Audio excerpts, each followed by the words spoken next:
Mari kita berdoa. Kasih karunia dan damai sejahtera dari Allah Bapa dan dari anaknya Tuhan Yesus Kristus menyertai kamu sekalian. Amin.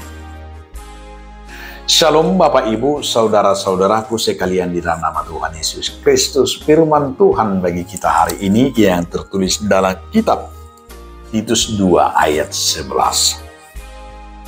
Karena kasih karunia Allah yang menyelamatkan semua manusia sudah nyata. Ainunga tarida asini rohani dibata si baik keluaun misadu jolman. Demikian firman Tuhan.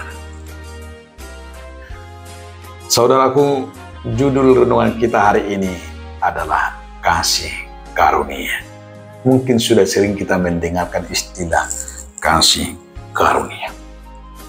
Tapi Titus juga mau menyatakan itu, kasih karunia itu seperti apa?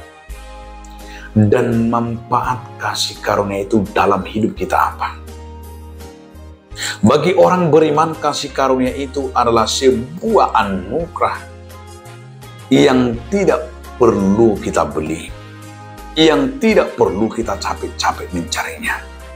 Tapi kasih karunia itu adalah kasih yang dapat mengubah kita.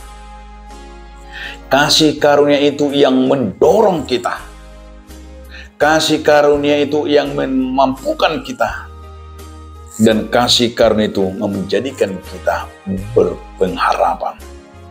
Dan kasih karunia itu adalah menjadikan kita manusia baru. Dan kasih karunia itu memperbaharui hidup kita.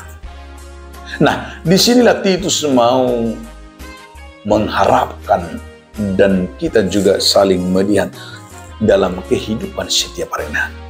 Maka kasih karunia yang dikatakan oleh Titus Allah betul-betul itu yang menyelamatkan secara nyata.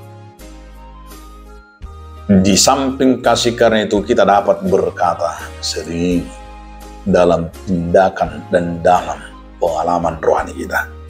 Saya do anggodang ala asini rohani debata.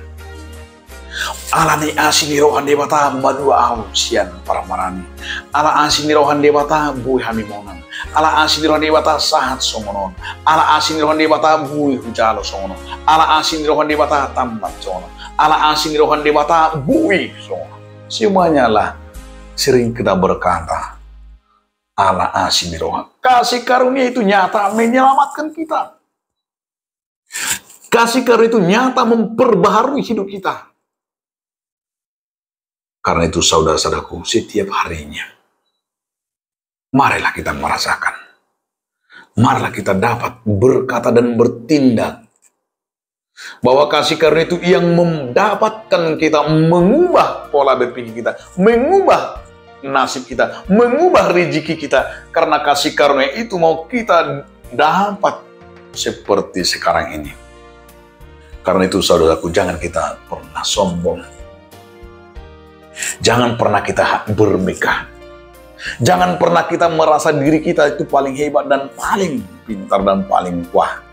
Tapi di saat itu semuanya kita dapat menikmati dengan berkat yang sungguh luar biasa. Kita dapat kerja, kita dapat sekolah, kita dapat menyelesaikan pekerjaan dan menyelesaikan perkuliahan, menyelesaikan sekolah kita, dan meraih cita-cita kita. Saudaraku, yang pertama betul-betul kita diingatkan di sana, semuanya karena kasih karunia. Itulah yang yakin dan percaya, di sanalah titik daripada keberanian kita, iman kita. Semuanya kita akan berdasarkan dalam hidup ini adalah kasih karunia. Amin. Terima kasih Tuhan atas firman. Karena kasih karunia itulah kami dapat hidup sampai sekarang.